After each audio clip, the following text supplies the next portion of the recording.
Hey, I'm Ryan at Robot Dog Studio. In the last two videos, we talked about recording an indie rock band live in the room with a limited number of tracks, then just doing a quick, really straightforward mix. In the next video, we talked about doing an extreme heavy metal band track by track, all day recording one song, then a very extensive mix process, drum samples, all kinds of production, all that stuff.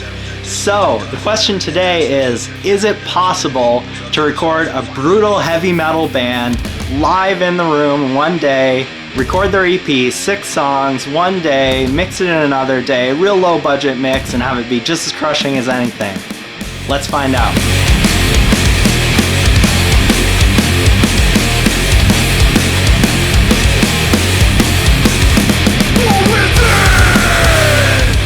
Alright, so let's talk about how we do a production like that. And also, do you like my getup here? This is my NYC hardcore mode. Don't go down too far because I forgot my Docs, my black Doc Martens today. But I got the metal shirt, I got the flat brimmed hat, so let me know how I'm doing. Comment below. Poser. Alright, anyway, so how do you do that? How do you record a heavy metal band live in the room one day, mix it in one day, no drum samples, no bullshit, nothing like that? How do you do that? Well, a little bit of planning. First thing is you want the band playing in the same room, but we're gonna isolate some things. We're not gonna do it like the indie rock band where we have the speakers and amplifiers right in the same room. We're gonna start isolating things. So we're gonna play in the same room, but we're going to run long speaker cables from their amp heads out into their speakers in the next room. We're gonna totally isolate them from the drums in this room. That's gonna keep everything tighter and sounding more like a polished album project. The other thing is we're gonna isolate the singer. He's gonna hang out in the control room with me, so he's gonna be pretty well isolated from the drums and the speakers and everything himself.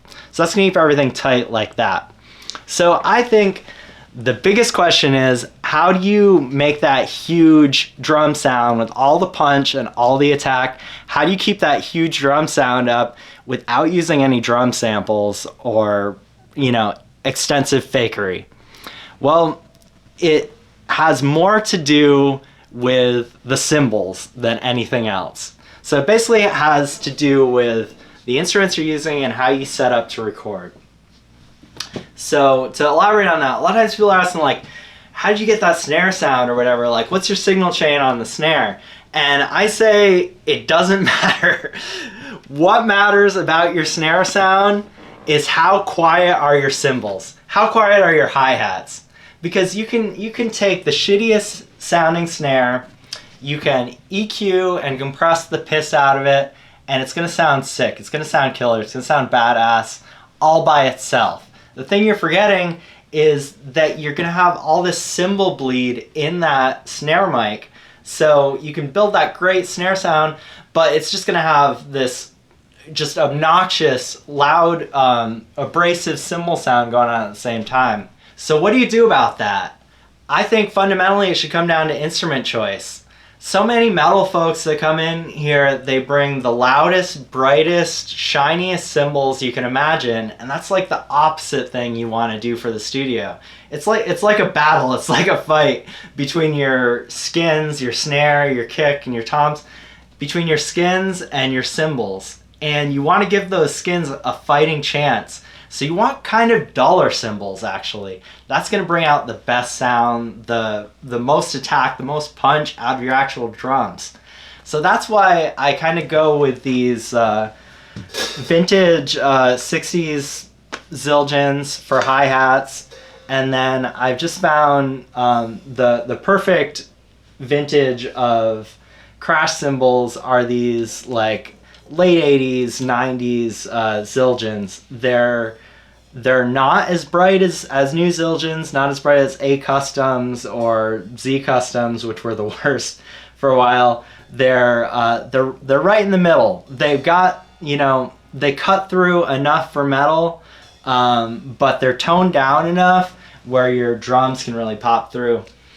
And that's another thing is I've actually gotten into using these Evans G1s on snares because they're the thinnest snare head, and they're going to produce the most crack and actually really respectable volume too. If you have a really thick, dark drum head, again, you're going to lose that fight between your drums and your cymbals. So same thing with just going with some kind of clear heads on the toms. The other thing should be pretty obvious, but it's flipping around to the plastic side on your beater. Most beaters are reversible. Love these DW ones. Normally you're on this side for most kind of rock. Metal, modern stuff, flip over to the plastic side. And also, you know, people really love these wood beaters, which pretty much sound the same, and they're nice and light for double bass stuff. The other thing is the kick drum mic. Love this AKG D112, which we're always using on kick. Great on indie rock, rock and roll, country, everything else. Absolutely nearly impossible to use for metal. And there's a couple great choices for metal, and the one that I love, the one my go-to, is the Audix D6. Has a great like pre-EQ'd scooped sound. It's got a ton of highs and a ton of sub, and it just kind of gets you so far ahead of the game for getting that metal kick sound. So the rest of the recording setup is pretty straightforward, things you've seen me do a million times. SM57 on a 4x12 guitar cab, works every time. Let's go and check out the processing on the computer, see what we did to those tracks now that we're ahead of the game with some proper instrument choices and stuff. And let's see what we did to actually make that mix come together. Let's check it out. All right, so what all do we have going on in this mix? We had some shootout. It's old north end today. One man is dead, the other is recovering at UVM Medical Center tonight. I think you're required by law to start your hardcore song with a sound clip. We got this left-right pan effect going on just to add a little bit more interest. Super basic metal song construction. We got two distorted guitars panned hard left and hard right. They're doing basically the same thing. Kick down the center, snare down the center, bass down the center, vocals down the center.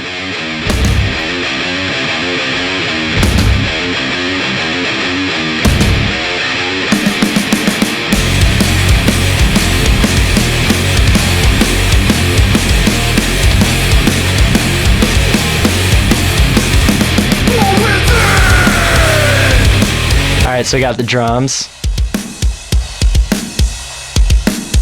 Recorded live, no drum samples. Bass guitar, took a DI and an amp. Left guitar, SM57 on a 4x12 cab. Right guitar, same deal. The streets keep calling me home. These guitars totally ran what the dudes brung. You know, no tone searching there. Just kind of, one of them had a line 6 amp, one of them had a Bugera amp, and in the past we tried to like kind of work up a tone for a band like this, and you know, try to use like my Mesa head or something, and you know, they just wanted to go for this sort of metal zone kind of digital distortion sound, and it works for this genre. Yeah, so I can't reiterate enough how fast and kind of tight budget this project was. The band played it all in, you know, less than one day, and I mixed it in a very quick time frame. This is how I laid out the whole session for the day. You can see there's each take. That was the third take of the first song they did.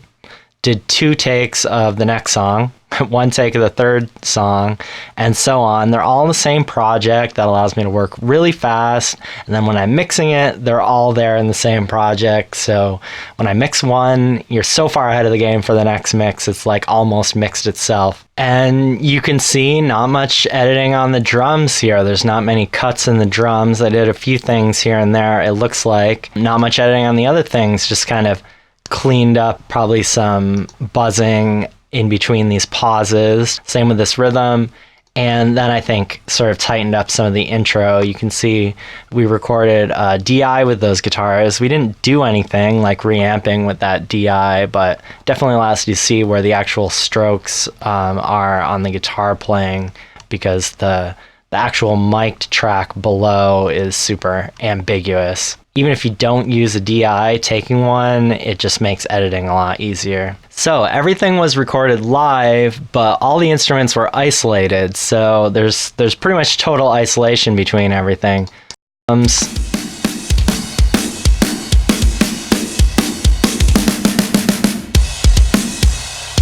No bleed from the other instruments in there. Same with the bass.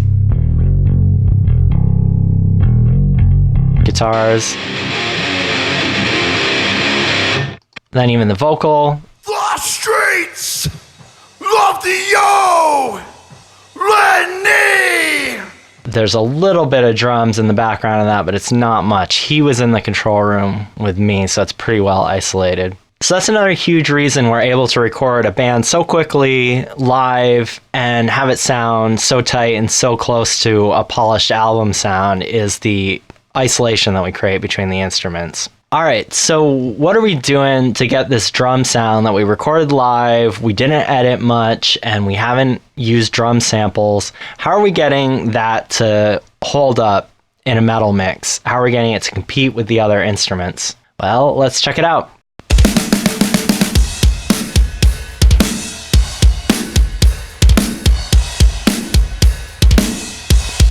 You can hear the cymbals are super subdued. That's what we wanted. That's the sound of modern music right now. In the 90s, there was a lot of cymbals, a lot of cymbal wash. These days, everyone's listening to music on laptops and cell phones. So you can't be all cymbals, or that's all you're going to hear. All right, so going to the kick drum, we just got the kick sound that we needed through a combination of a very low-tuned kick drum. It's kind of how you want it. You want the beater head tune way down, so it's super deep, and that loose beater head is going to give you a lot of attack as the beater slaps against it. And the beater got to be plastic or wood, and then the mic has to be something like an Audix D6, and there's another Sennheiser one that works great, but probably not something like the Shure Beta 52 or the AKG D112. So this is the kick sound that we're starting with.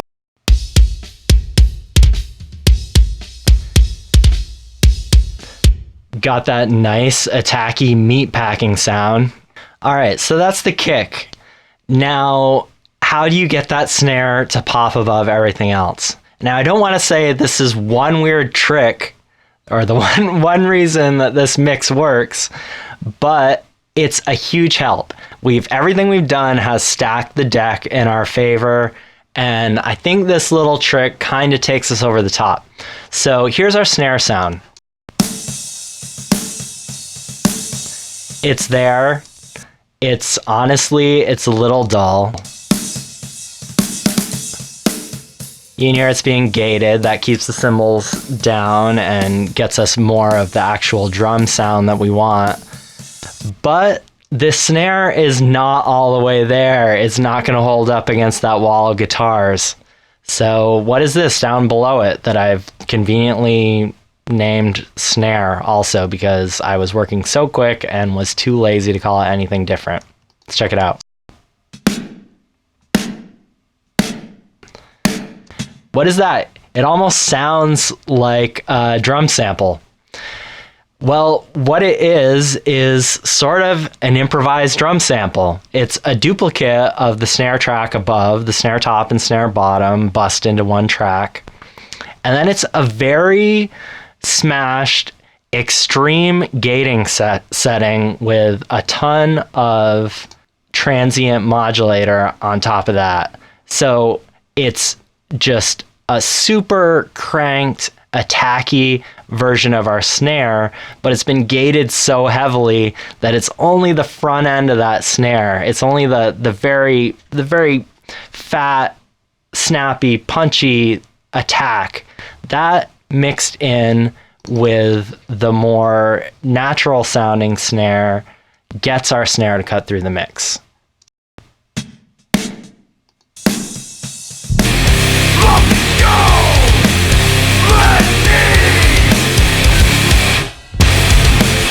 Let's hear it without that fake sample in there.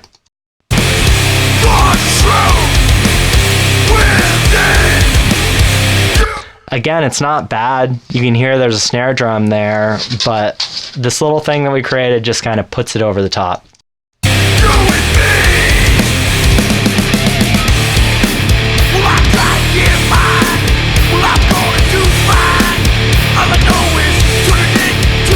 And of course, in the mix, it sounds very naturalistic. It kind of blends in with everything. All the kind of reverb and stuff on the drums gets soaked up by those huge guitars.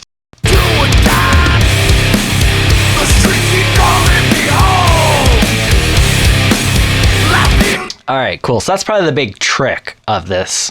And I don't think the whole mix hinges on that. I've done plenty of these mixes where I haven't done that. But I think it is what takes it the last 10 yards across the finish line. So that's some of the key things that go into our snare sound. Got quiet hi-hats, quiet cymbals. That's how we recorded it, which is key.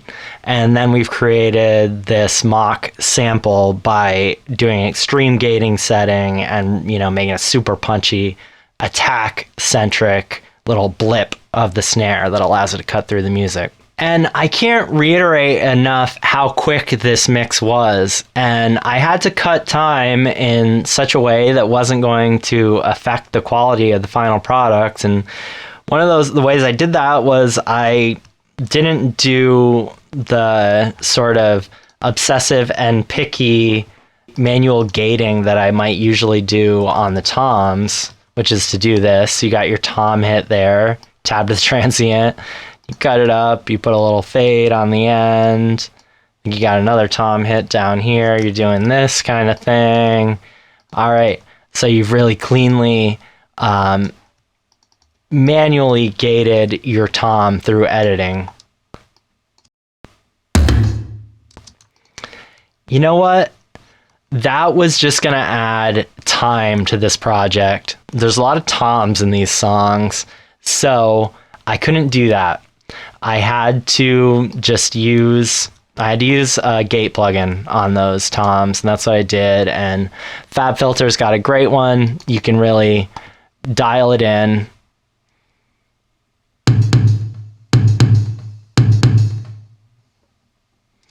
Yeah, that did what it's supposed to do. Let's check out the floor tom. Also doing what it's supposed to do. So it isn't pretty, it doesn't sit well with the obsessive mixer engineer side of me, but it got this mix done on time, under budget. So that's a great thing.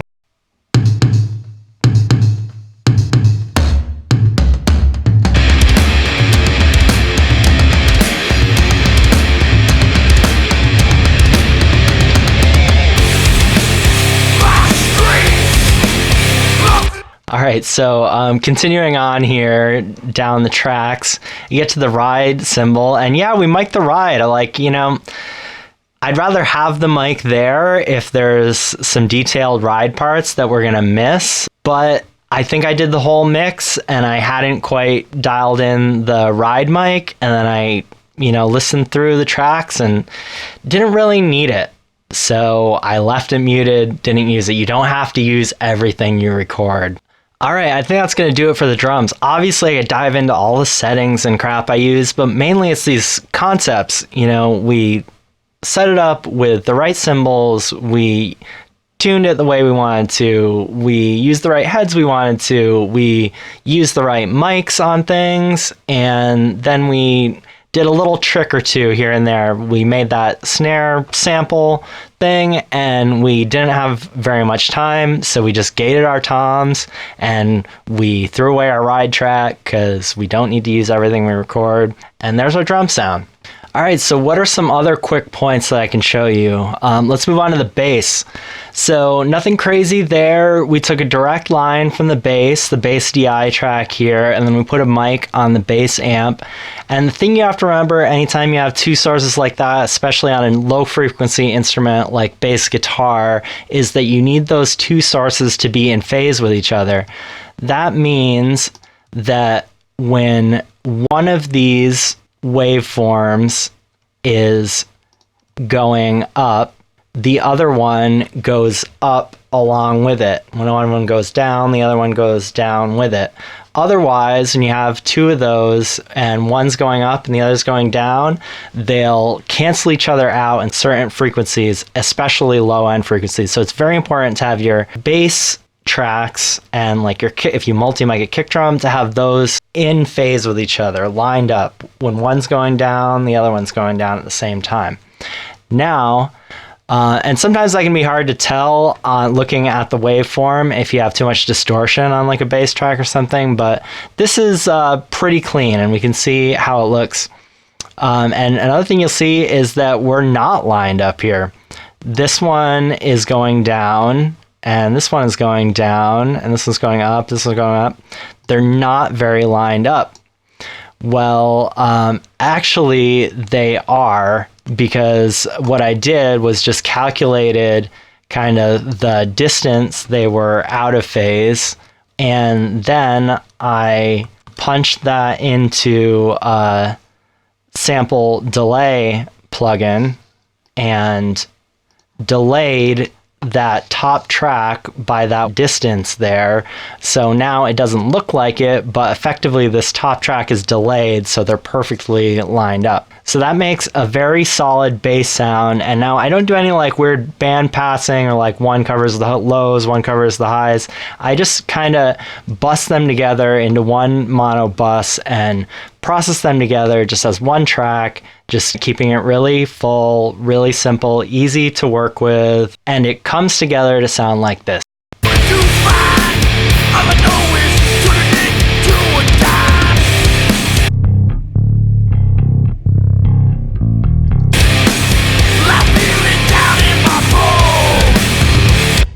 Yeah, so you may have noticed this bass player and even the last metal mix I did, they're both playing fingerstyle, which I'm just going to throw it out there, just really ups the challenge level for a metal mix. It's hard to get that fingerstyle part to really cut through with enough presence to compete against that wall of guitars.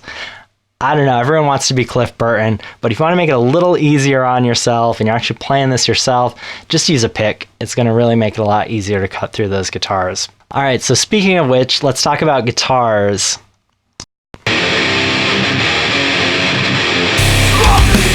All right, we've got this awesome buzzsaw digital guitar distortion sound. You know, it just really works awesome for this genre. I think it's right on the money. But anyway, with guitars, we didn't really do much. Some subtle EQ moves. Kind of the thing is, if you have to do too much EQ-wise, things are going to get thin, they're going to get fizzy, there's going to be comb filtering. You're going to probably have to start over, re-record those guitars, or use an amp modeler or something. You can't push buzzsaw guitar distortion like this too far with EQ. So we got something going on like this. Some subtle EQ moves. And then we use this really common technique, which you can use with different plugins. I use the FabFilter multi-band compressor just to pull up one band of compression to tighten up that flabby area. And I don't even really look at what frequency these are at. I just kind of move it around till I hear that frequency. And then I pull it out. Kind of boost it up. Find the flabby area, then use this multi-band compressor to pull it out. And the great thing about using a multi-band compressor instead of an EQ is it's dynamic. As there's more of a buildup in that area, it'll work more. When there isn't as much, it can keep the sound full without really thinning it out, like an EQ, which is very static.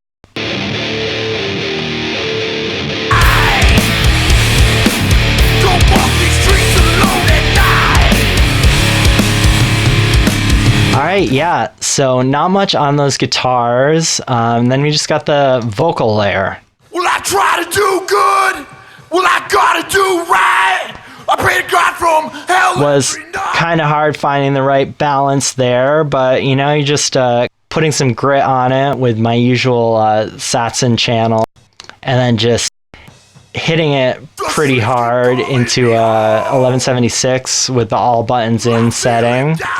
Then throwing another compressor on top of that just to even, you know, more transparently squash it down a bunch more after that. Down in my bones. Then it's just all about finding the right level in the mix, and at some point it'll just click and it's just gonna work.